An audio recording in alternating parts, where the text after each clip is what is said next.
Yes, guys, we are back for the second time with the Talking Loud podcast. Oh, we were all Episode hyped. We're over man. here dying. I'm not gonna lie, I'm totally guilty of forgetting to hit record so many times. The Oh my conversation gosh. was great. Can we just Yeah. let everybody know what just happened and why we're all dead over Yeah, here? we got to, guys. We just like did the whole intro. We shot everything, and I take the blame. I realized I didn't press record. I'm so sorry. I was We were just so like 20 hyped and I'm minutes high in. again.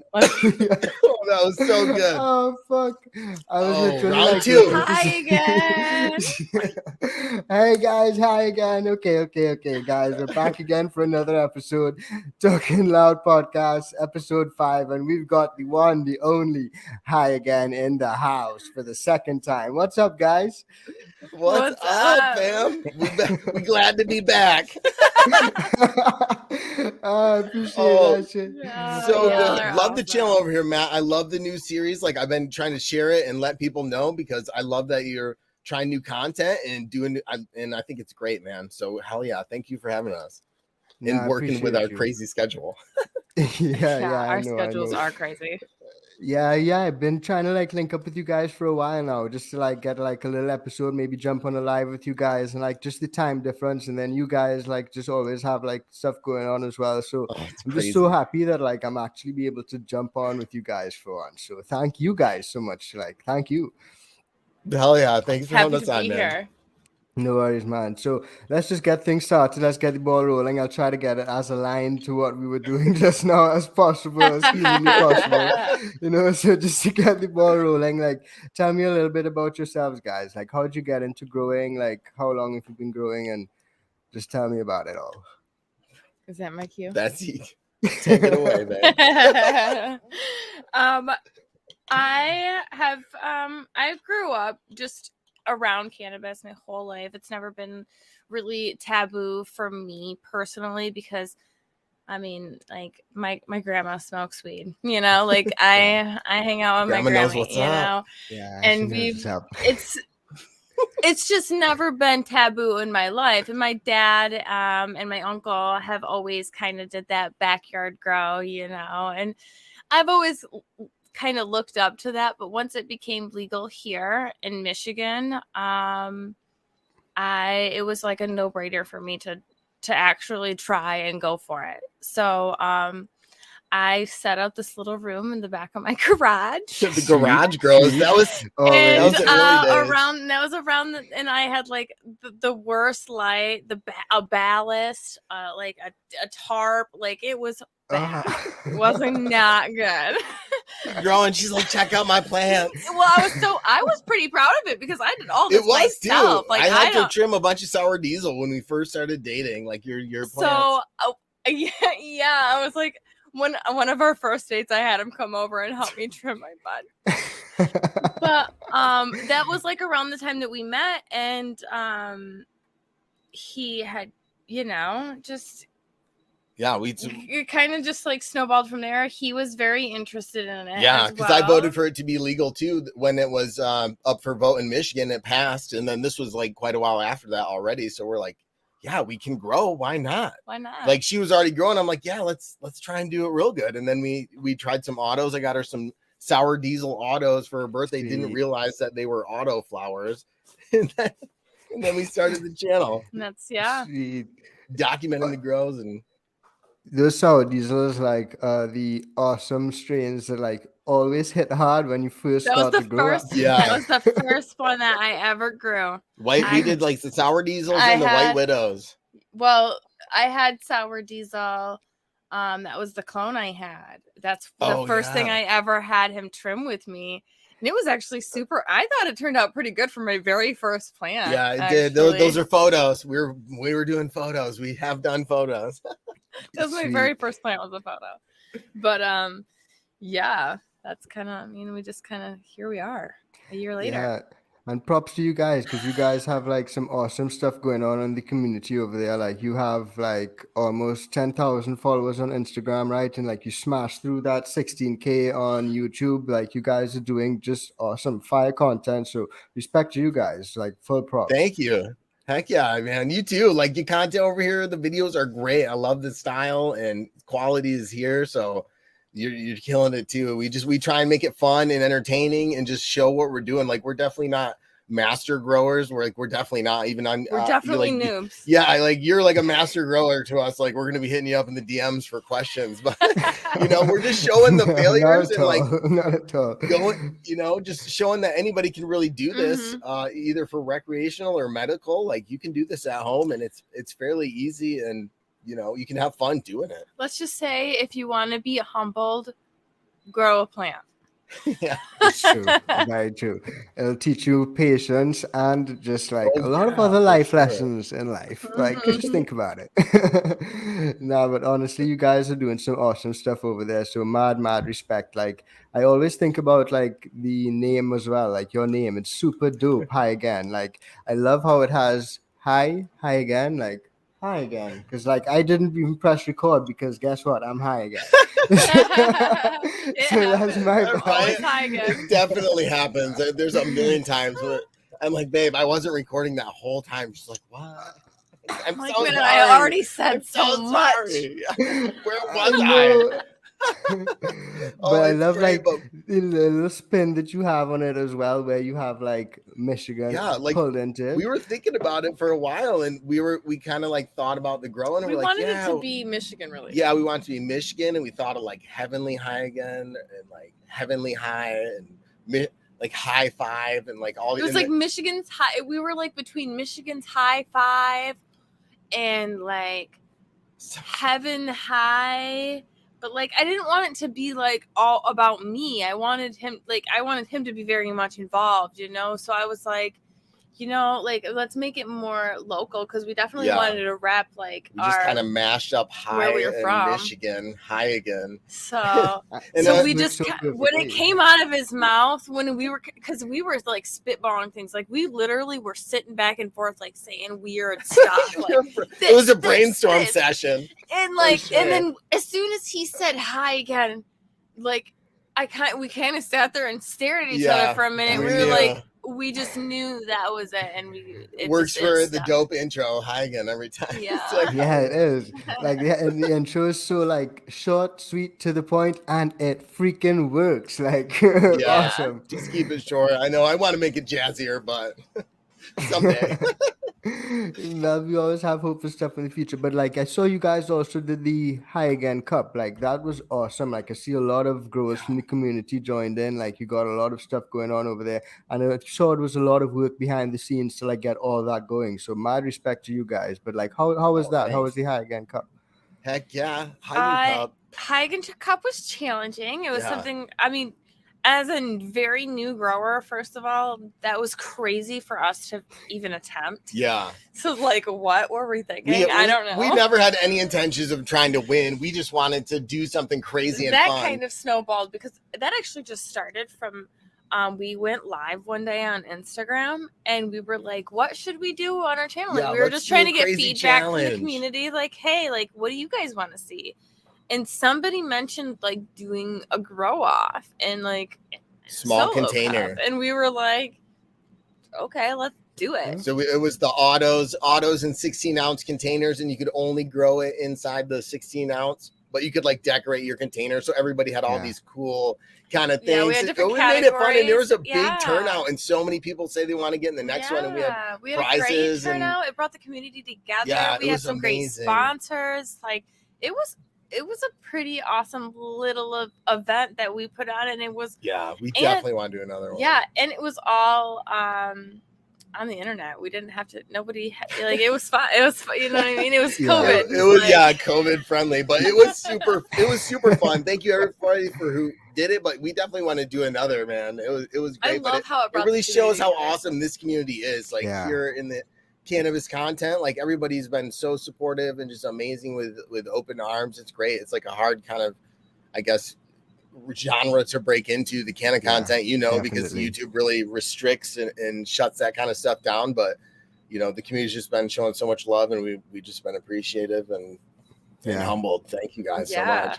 Yeah, definitely. Shout out to the community. Like, we love all you guys. You guys are honestly the reason why we continue to do all this, because like I was just speaking to you guys before, like before we didn't record, and we were just talking about like we just try to like bring to the community the stuff that we made mistakes as beginner growers, so like you guys don't make the same mistakes that we made, and like you guys just showing love back. That's just so supportive, and it helps motivate us to keep doing what we do. And it just, thank you guys so much.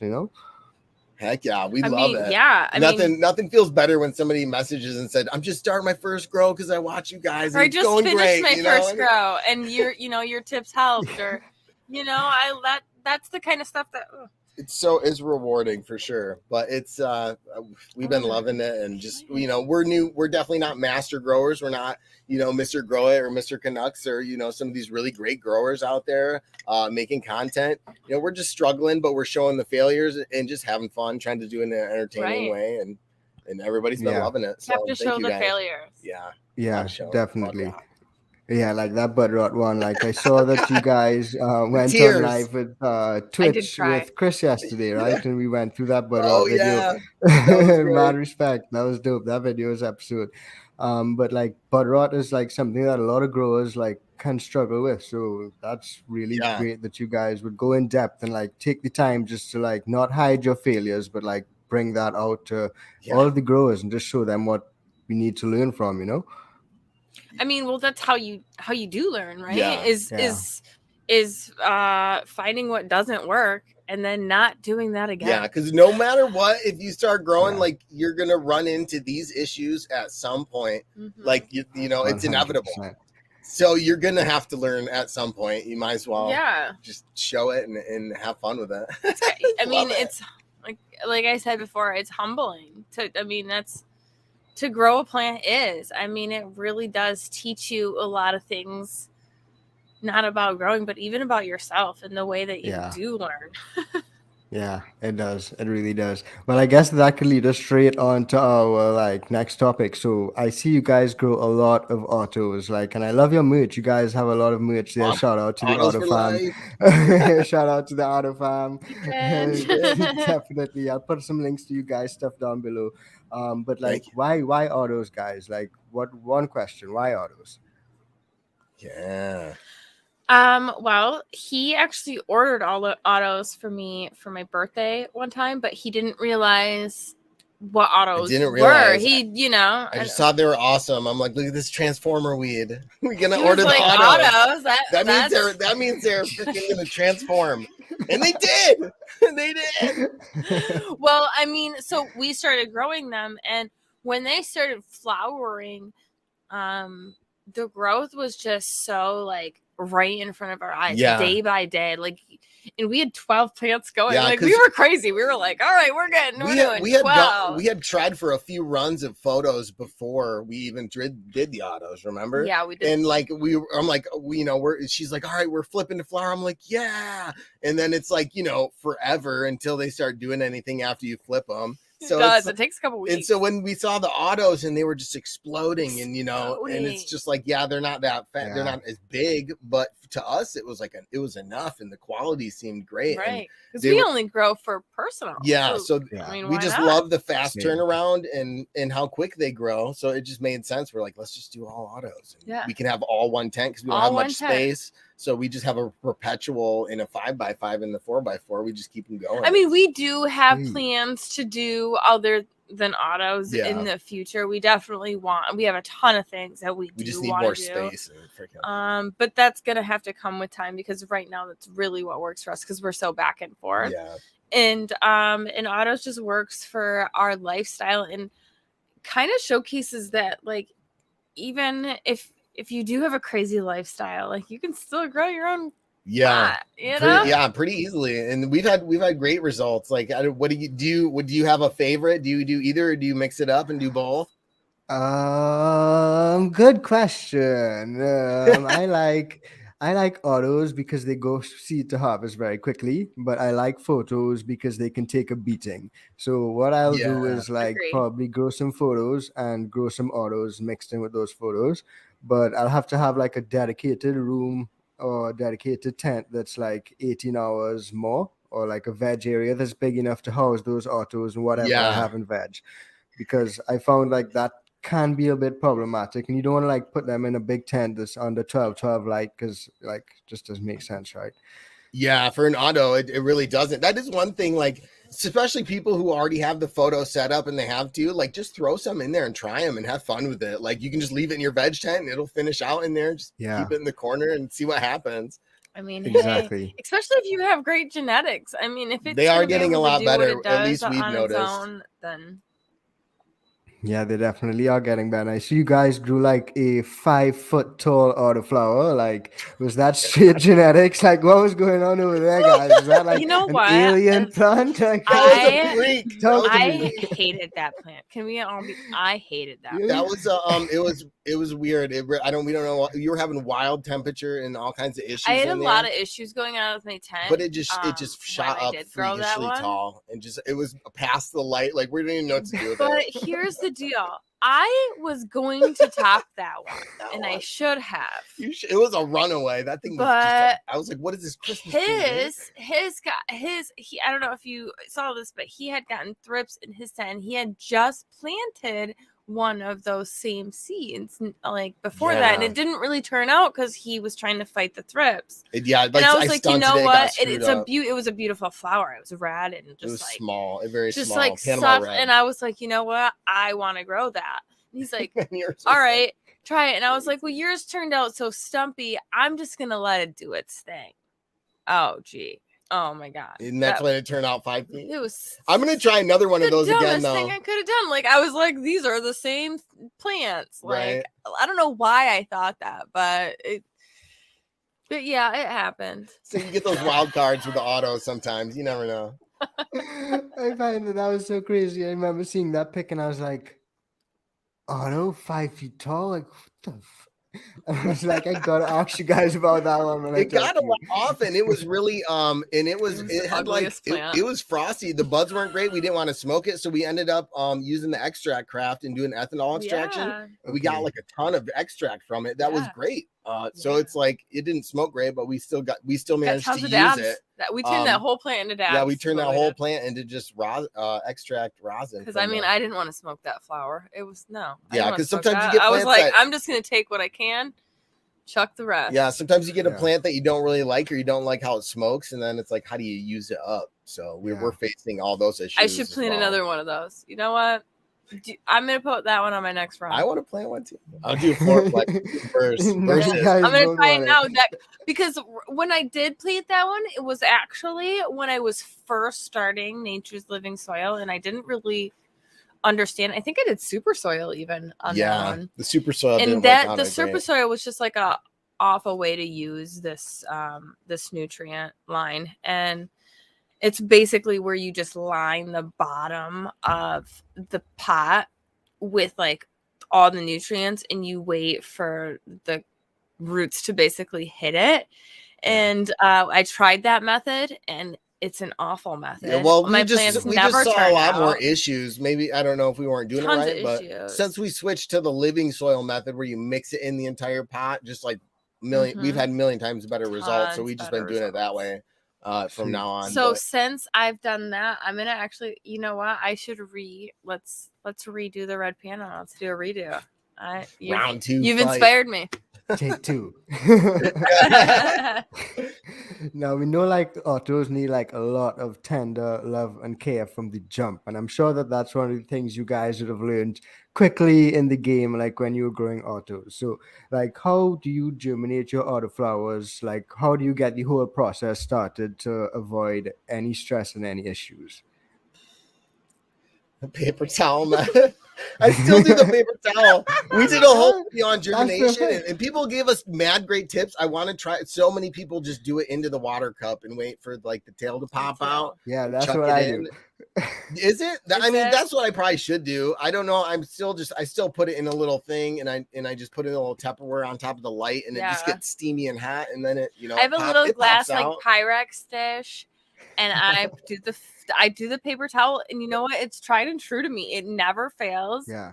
And So I don't know. I did notice, so like if you when it just pops and like you have the little tail like the water and you put it in the soil, like it takes more days to like pop out than when you let it get a taproot and you put it under. It's like the next day it's got leaves coming out. So when I do just like I just put a double grape in, it just cracked and it was a teeny little tail and I put it in. It was like 2-3 days later before it popped up. So I was all over there like, oh, it's not gonna make it. He hovered. I know. I was like, oh yeah, it takes longer. Like it's not. My guy was worried. Fruit. Yeah, I know. Killed the last one. He did though. The cocoa, I wasn't used because I just switched to cocoa with the FloraFlex. And then, like, man, it dries out so much faster. And I'm over there, like, weeding it, like watering it like it's in soil. And I'm like, oh, it'll be damp for, like, a day or two. No, it dried out, like, in a day. And it was dead. Super quick.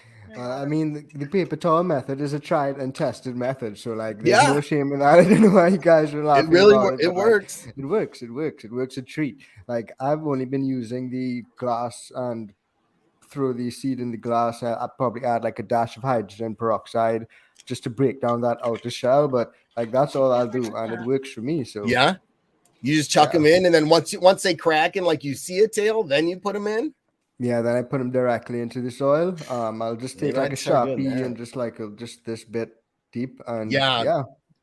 That's one thing we noticed. Like you don't really have to go deep at all. Like especially with the autos, literally like just kind of cover it. It's like just barely under the surface. barely, because like you want to give them that chance to like grow, right? Especially with autos, they just need like everything they need to go, and just let them go. Because if you hold them back, they'll be like, "Yo, why are you holding me back, man?" Yeah. Actually, I've had one come up out of the soil and then basically cut its head off because I put it too deep. So as soon as it popped up, it was like it was too far deep, and it tried to come up and it pulled its own head off. Wait, so just like and like went through, and it was like so I learned my lesson with that. See, like I said, all the mistakes. Yeah. We've had them all.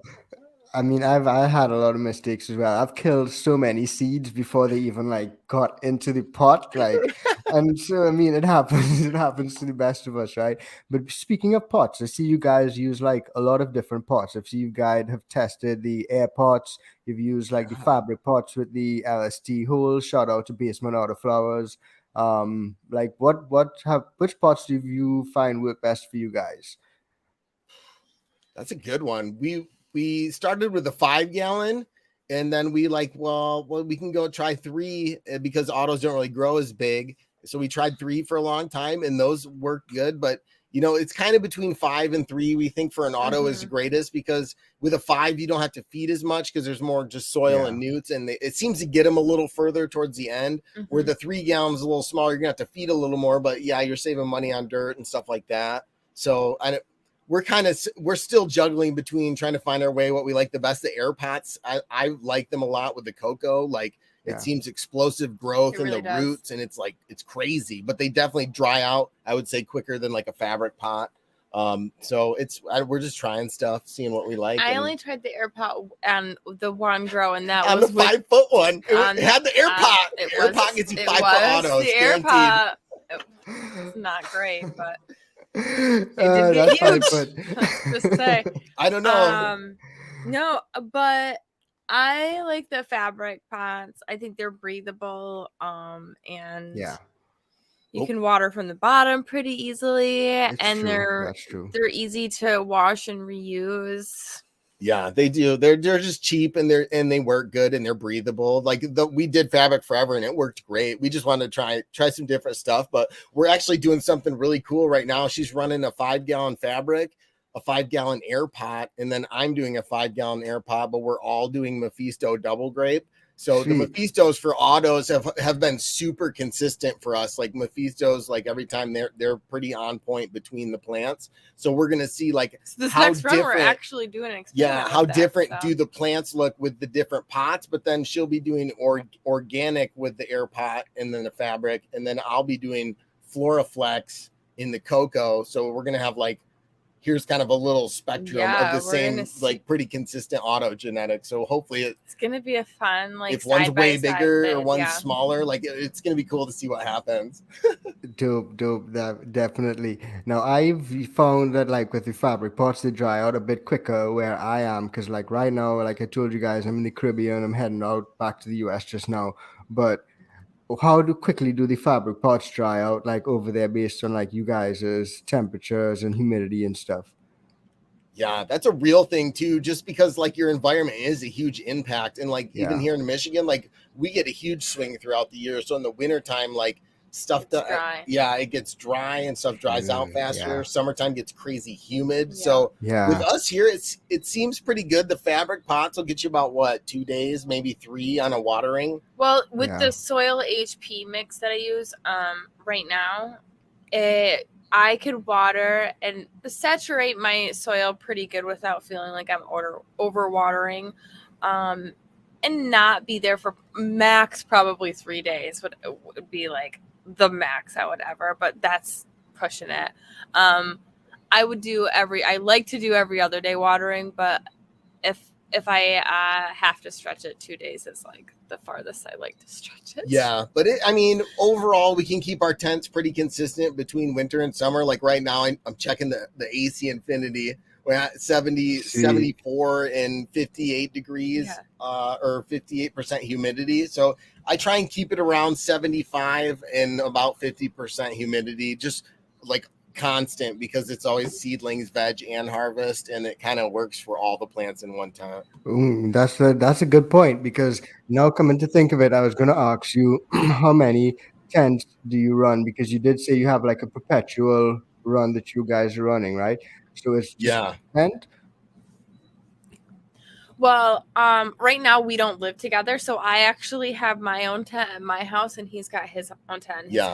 So he's got the 4x4 where he's running the Floraflex, and I have the 5x5 where I'm running the Nature's Living Soil organic. So we're kind of doing we're able to kind of see the differences in our medium and the grows too, because it's like our grow series, like the 5x5 and the 4x4, like we're both in them, but we're just at each other's houses. So she's like doing the whole 5x5 all week when I'm not there, but we're always like conversing, like, oh, what's going on in your grow? So we're kind of growing separately, but we're always, every time we see each other, we're like conversing and brainstorming, and what did you do? And oh my gosh, let's look at these. What would you do? You know, so we're excited to be able to grow together. We're definitely consulting each other all the time. Yeah, so we do have 2 tents. In Michigan, we can have 12 plants per house. So it's really easy to start a perpetual. You can just pop 4 seeds every month, and then after 3 months, you're chopping 4 plants every month. It's great. Yeah, I chop down 4 every month. So like if one doesn't turn out, it's like,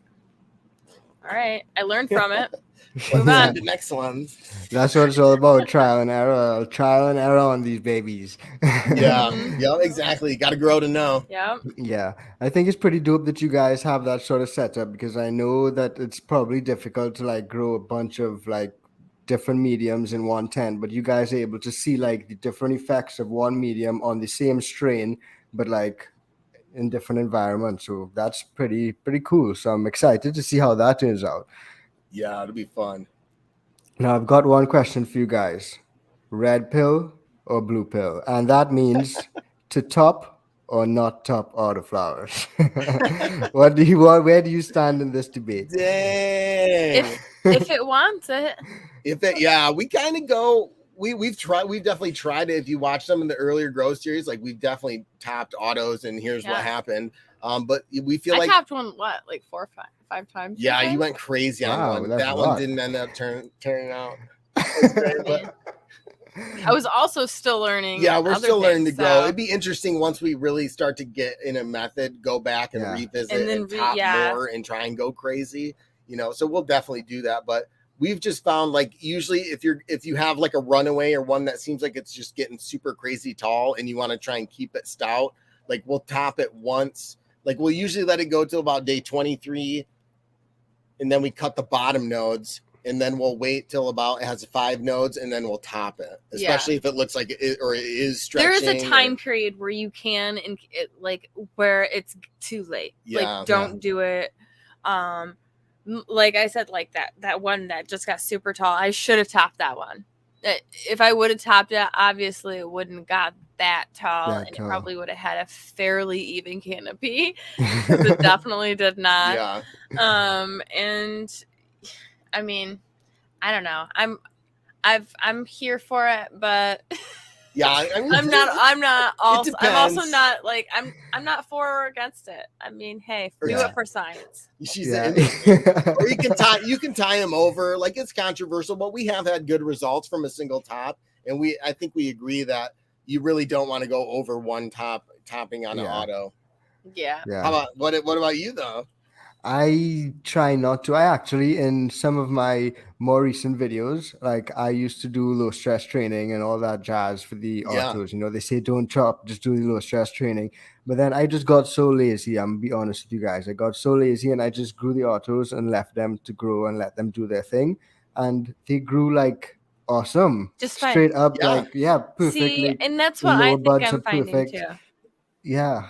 We've done that too. Like, but some strains do it, kind of ask for it. Like the one. For a long time, she was just letting them go, just like we were just calling it Christmas tree, because they just kind of grow out like a little Christmas tree, you know. And so, you know, for a long time we just recently, when Basement Autoflower sent us the bags, got back into like tying him over and making the canopy, trying to make the canopy even. So, you know, we definitely do see improvements in like the size of the satellite nugs, because with the, you know, they're being all even par and getting the same power, you know, you definitely see the progression with the Christmas tree, like the lower stuff having like more larfy nugs. So, but we've also seen where autoflowers are just short and we've squat, definitely seen and it doesn't matter if you were to top it or to low stress chain it. It doesn't matter, because you probably would have ended up with that anyway. I think our official I see what answer, you mean when you say like it just, you know, official answer is it kind of depends on what the plant's doing. Like if it's going crazy, you either gotta do something. Here, you get a 5-foot auto. Well, I mean, and it's not just about autos. I think that all autos have different genetics, right? Like, you're not gonna find no two plants are ever gonna be exactly the same. Like, you might be able to get them super close, but they're never gonna be it's like you can't clone them and stuff like that. We know there's definitely pros and cons to photos versus autos, but we still like the autos. We've definitely had some not great ones, but we've had some super amazing ones, and they always seem to turn out, you know, more than enough that we're happy with. So. I mean, I'm still learning. I still want to know. I mean, I still have those same questions. Like, what is best? I don't know. Let's try it again. Let's keep doing it. Let's keep there. You know, as I become better at growing, I want to, like he said, revisit these things that I tried before when I wasn't so good. You know, where I didn't feel, I don't know if I'm even so good now, but improve. I feel better than I did then. Yeah, exactly. Every grow, you learn a little something and you implement it on the next, and you know, it's just a learning process. You know, you gotta just start. If you're scared to get your feet wet, like you'll make mistakes, but just go for it. Yeah.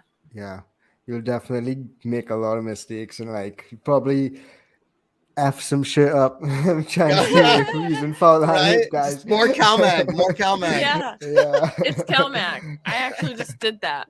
I made a rookie mistake. Yeah. But I see you guys have like experimented with a few different training methods when it comes to autos. So like we spoke about the low stress training, we spoke about the topping. I saw you also experimented with the ponytail training method. Like I saw you guys did that, and the only other person that I saw do that honestly was Mr. Canucks Grow. So shout out to you guys for trying that. So how did it turn out? Like did it work? Like tell us a little bit about it. We tried it a couple times. Yeah, we should probably revisit to me, I thought it worked. I had an LSD and it was in the 2x2, and it was shooting up. It was going crazy. I was like, man, it's gonna outgrow this thing. I got to do something. So I just tied it up, except after talking to some other followers from the channel when I posted that, they like said like you should at nighttime apparently undo the thing and let it out, and then the next day you put it back on, and then because it can create mildew or I don't know, something. But either way, I didn't do that. I let it sit for like 2 days, ponytail tied, and like pulled it off. And the leaves were all weird afterwards, but they all bounced back, and I think it did help that plant, but it was still a massive. Then I tried it again after that on a plant. I don't think we even documented this. Yeah. But Yeah, I did try it, and I think it worked too. I think it accomplished the goal of letting the side branches reach out and slowing the top down without necessarily topping it, because you're just basically bunching it all up so it can't really get the light and start growing. Yeah. So I thought it worked. Yeah. Yeah, it seemed like it did, like based on your videos, because like I remember I was looking back at it and I was like, this is pretty cool. I should give this a try. So I'm definitely gonna give that shit a try and see how it works out. Hey, there's a lot of somebody messaged me once and said another thing you can do is like the very two top biggest fan leaves. He said if you cut those, it will like kind of stunt the top if you cut those. So if it's growing, and like instead of cutting like bottom fan leaves, you like take those very top two. He said it also kind of slows that down. I was like, I'm gonna try that someday. You always hear little things and you're like, I'm gonna try. Yeah, definitely. I usually cut the top two fan leaves, but I just thought it was because it's blocking light to like your lower buds. Yeah. So I mean that makes sense. That's exactly why I guess I've never really tried to notice like how much does like taking off fan leaves, does it do anything to the plant? Does it cause the stress? Just think about it. You just did your mandarin. God, we just I talked him into it because we kept tucking these fan leaves and they were just gigantic. You guys' mic is just cut off, guys. Oh, I thought I heard something. Are we? Is it? Was it? Are you on mute? Is that supposed to say mute? Where? No, that's for the other one. Just like flicker back on a bit. Ooh, am my internet crashing? Yeah, I'm hearing you now. Can you hear me now? Yeah, perfect. Oh, I didn't know if the internet was like exploding. I thought I heard something go out when you were talking, but I couldn't tell. I don't know. Unless I don't know. Glitch in the matrix. Sorry. No worries. We're talking about the red pill and the blue pill, right? I don't know. Training, topping. We're doing it. We're gonna try it all. Yeah. For science. We Even love if people don't like it. Too, I love making people a little bit uncomfortable because then it provokes thoughts. Yeah. Plus, we're having fun, we're learning, and we're getting stuff that's good enough for what we want to use it for, just recreational and just some stress relief and stuff. Yeah. So, I mean, we're getting results that are great, and we're not that great. We're learning. So anybody can do it, literally. Yeah, and it's all about learning and sharing that information to everyone else out here, which is what it's all about, right? Yeah. Now, I have one question for you guys, and this is a question that a lot of like beginner growers tend to ask, like cloning autoflowers. Is it possible? Is it worth it? What are your guys' thoughts on that? Well, I mean, I'm not really sure. I've seen people out there claiming to have clone and re-veg autos before, but I've not personally ever seen it done. I don't know. In a real setting. I've seen somebody in the Hagen Cup actually took a cutting off an auto and then put that in a thing and started growing that. But the thing is, like, you can't really clone them because you take a cut and it keeps growing at the same rate as the plant you cut it off. So it's not like a photo where you take a cut and it's vegging into its own veg plant.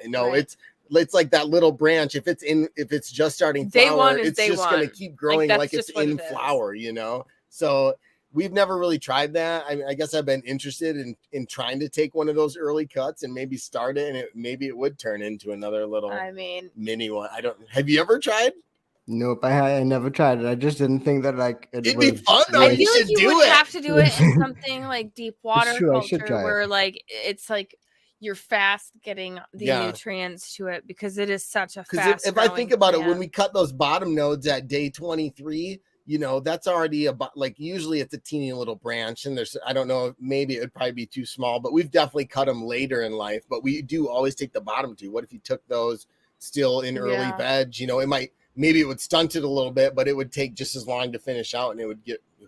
Now I want to try it. Now I want to try it. Exactly. We always do take those ones. Who knows? We do have a cloner in the We have a cloner. Now you got us thinking. You guys have like a hydroponic cloner? Yeah, well, we got it for when we were doing the photos, but then we just kind of said we just kind of set it aside. We never even used it. It's brand new. I want one of those so bad. Oh, those are awesome. Anyway, guys, I saw before we were chatting, you mentioned like you had some thrips, and thrips are like a real pain to get rid of, especially with autos, because autos hate those stuff. and they don't like stress. So how did you guys deal with that thrip infestation? We basically just burn the tent. No, we didn't. We didn't deal with it. I'm assuming I got in the summertime when I was out there mowing the lawn and like, oh, I'm gonna go look at the plants. Just walk inside after being out. You know, they came in, and they were really hard to deal with. So I was using a lot of people said Dr. Zymes.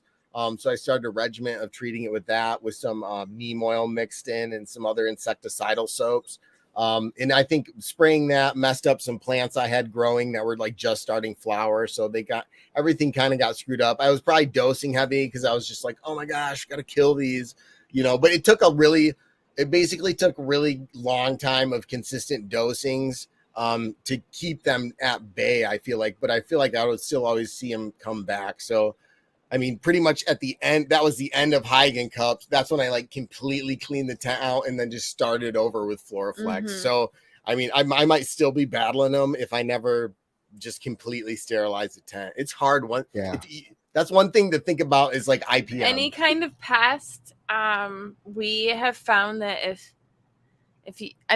we've had the thrips. He ran into thrips. Before we started the channel, we ran into spider mites. And it was an awful ordeal. Yeah. So, if you can prevent,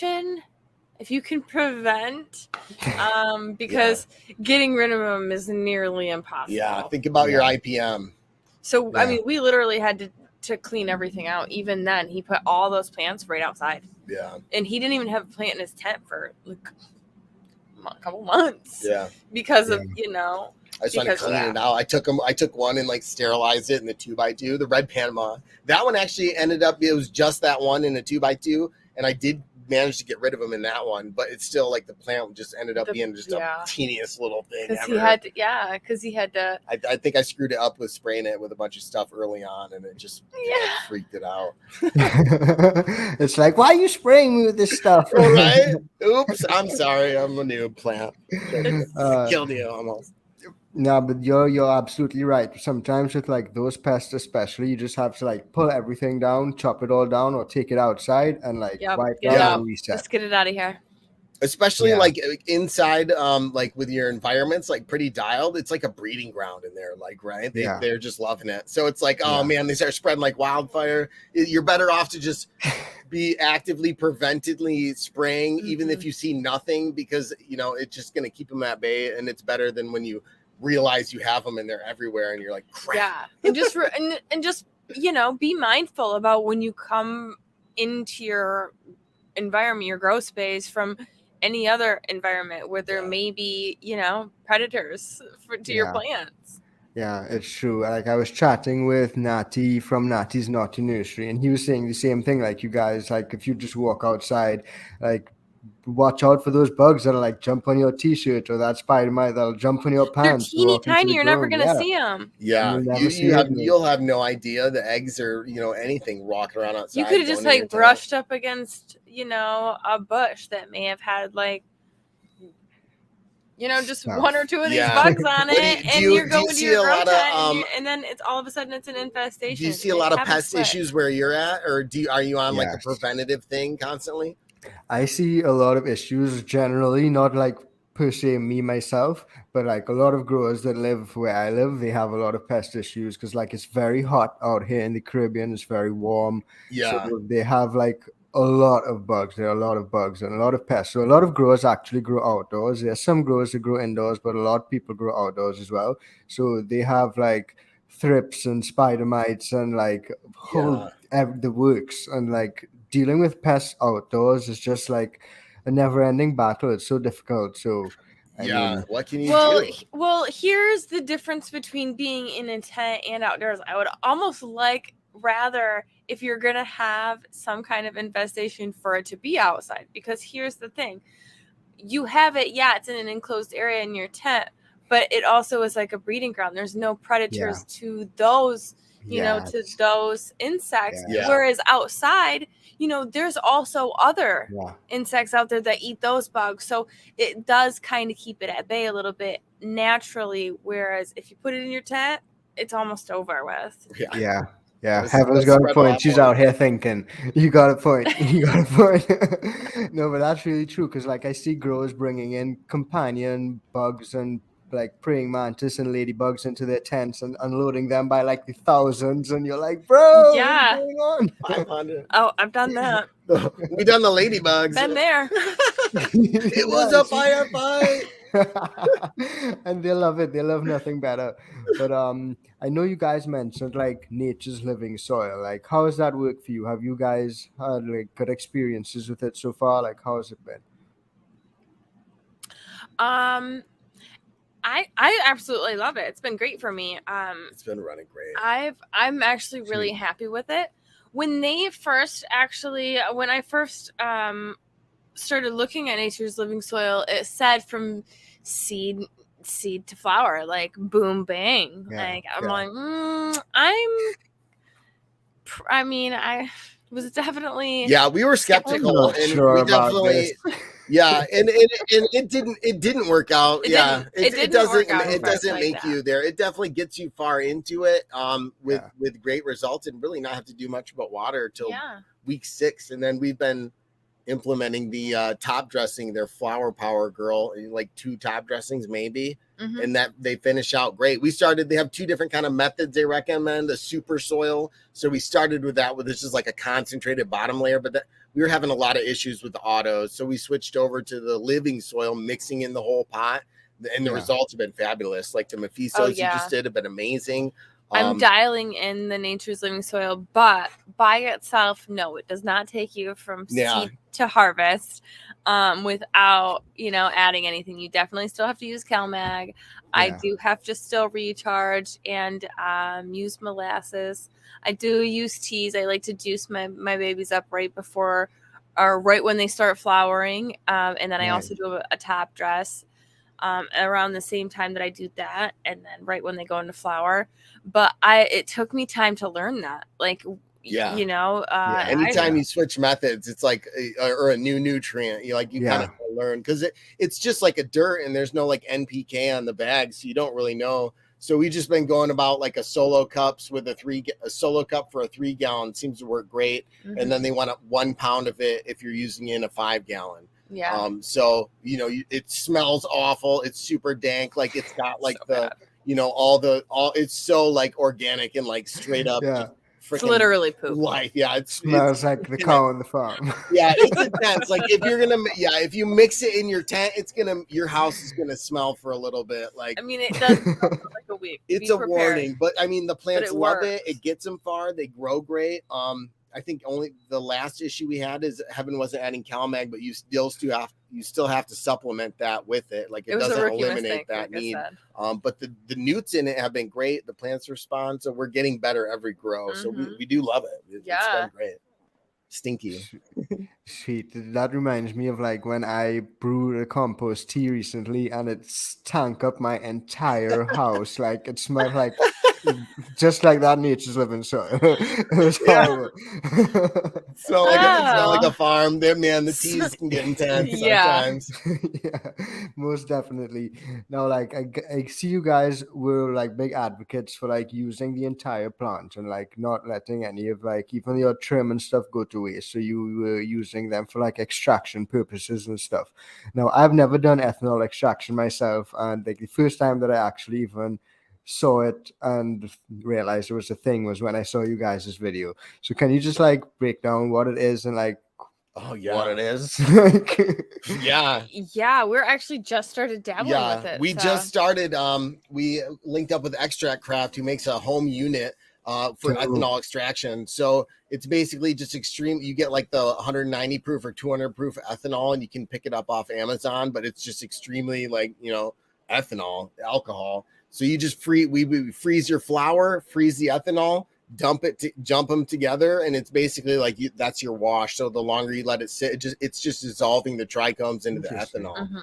So it's super easy. Then you just strain that out, and then we use what's called a Buckner filter, and it's basically like a little beaker in the top parts of funnel. And so then you put papers in there, so it vacuum pressure filters it. So you can go down to like a 1.5 micron. So it's ultra clean just pure ethanol with dissolved trichome. Then you put it into the thing and it makes a vacuum chamber and it heats it up to 100 degrees, and under vacuum it's enough to make the ethanol boil, and it just evaporates all the ethanol off and collects it, and then you're just left with the pure trichome, resin at the end. And it's just ultra clean, like 1.5, and it's so fast. It takes like 10 minutes to filter it all, and you just dump it in and you're like, I'll wash it for 5 minutes, dump it out, put it in there, and then it just evaporates. You get 95% of the ethanol back to use on your next one, because obviously you lose some stuck in the plant matter and stuff like that, but it all just evaporates out.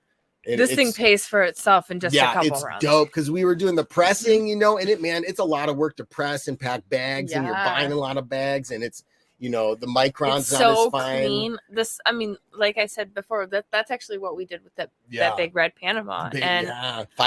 We were able to really extract everything we could out of it, even though it didn't turn out great. I mean, I'm using those dabs. I mean, and you can wash it at the end of my night. You know what I mean?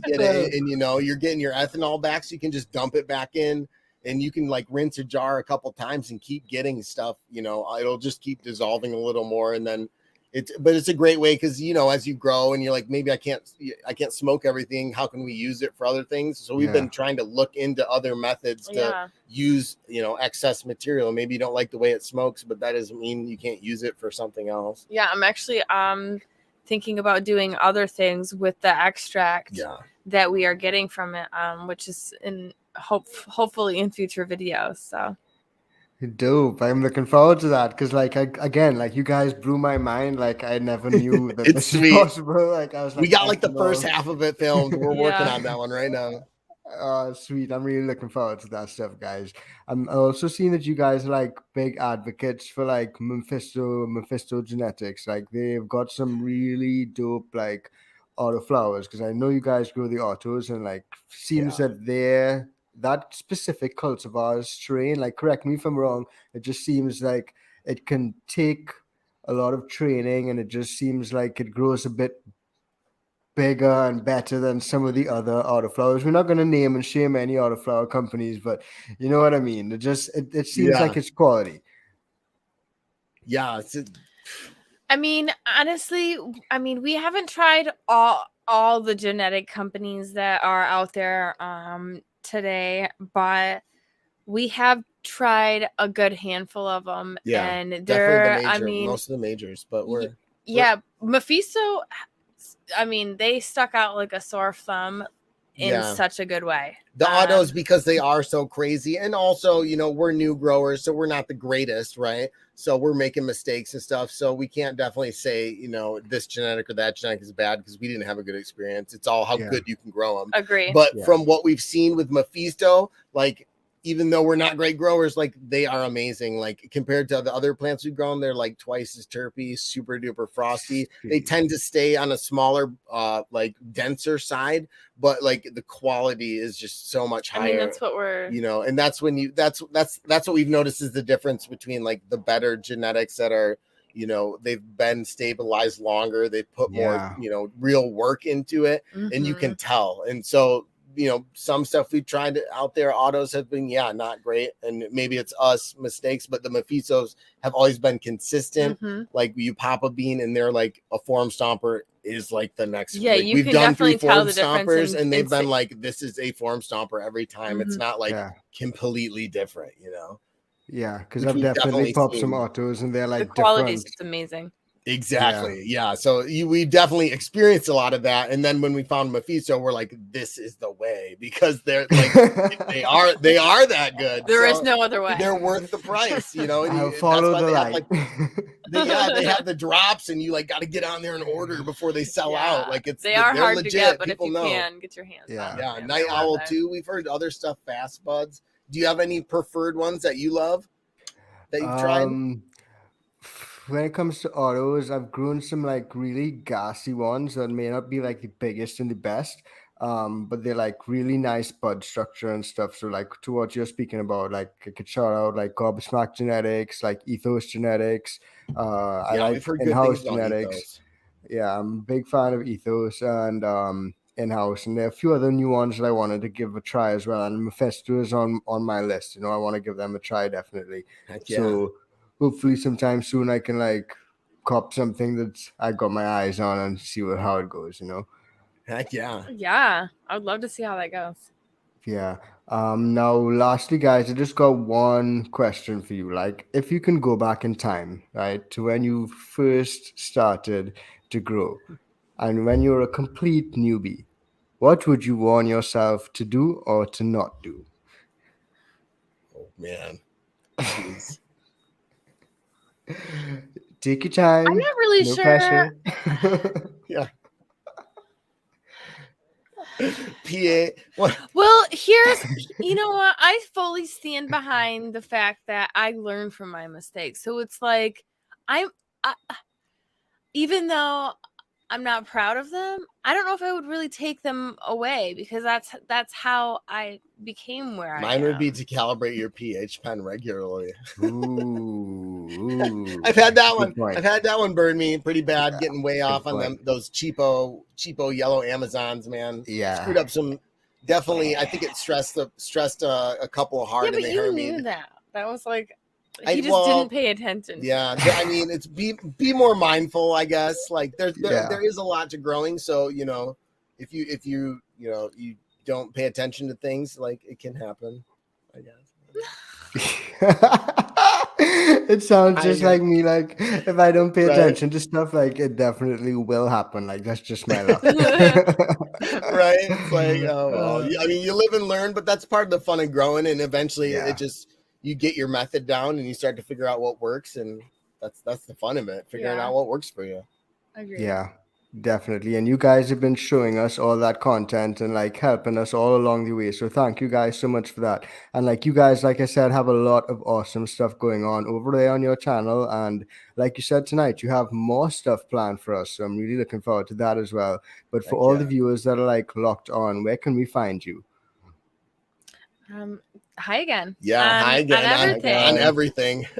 Luckily, GIIGAN. Yeah, again. So hi in Michigan. Yeah, Instagram, YouTube. I mean, that's pretty much our main ones, but we're on Cannabuzz and WeedTube and that kind of stuff as well. So we're out. Just search for it. Come get high again with us. Yeah, and if you guys are looking to grow, we do got tons of discounts and hookups on our highagain.com. And it does help our channel as well when you guys click those links for us. Yeah, I'll put those links all down in the description below for you guys. And thanks, I know how much it means, because like as we said, YouTube restricts the hell out of us as cannabis creators. They do. A little bit helps. So guys, thank you so much. Like, it's been awesome. I hope we can do this again sometime soon. Like, I'm so super happy that we were finally able to do it. Even though like I forgot to press record. I'm sorry. I'm sorry, guys. No problem, man. It was great. It's okay. We're gonna laugh about it tomorrow. It's gonna be fun. We will. Thanks so much for having us on, Matt. We appreciate it, man. We gotta get you on live sometime. Yeah, totally. Yeah, I'm always open. Whenever we're ready, I'm always here. I'm flexible. Hell yeah. All right. So thank you guys so much. I'll see you guys. Peace. All right. Thank you.